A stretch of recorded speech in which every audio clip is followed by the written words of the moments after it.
صباح الخير على كل جمهورنا الكريم، وأسعار الذهب لصباح التعاملات ليوم الاثنين الموافق 4/3/2024. وانخفاض ملحوظ في أسواق الذهب وارتفاع الأسعار الذهب في البورصة العالمية. يعني الأسعار في البورصة العالمية ترتفع مع انخفاض في السوق المحلي، والسوق المحلي نتيجة انخفاضه بسبب انخفاض قيمة الدولار أمام الجنيه المصري في السوق السوداء والسوق الموازية. ونصيحة، لو أنت حابب تشتري عندك مناسبة فالسعر مقبول نسبيا. السعر مقبول نسبيا. وجدت الأسعار كالآتي: ونص الذهب في البورصة العالمية ب2082 دولار.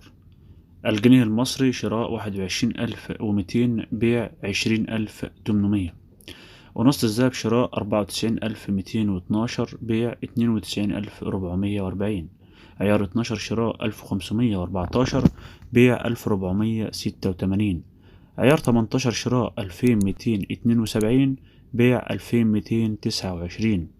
عيار 21 الشراء 2650، والبيع 2600. عيار 22 شراء 2777، البيع 2724. وأخيرا عيار 24 فالشراء 3029، والبيع 2972.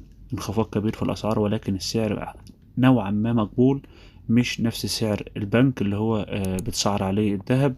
عموما كل ما حضرتك الاشتراك في القناة وتفعيل زر الجرس لمعرفة أسعار المنتجات في السوق المصرية بشكل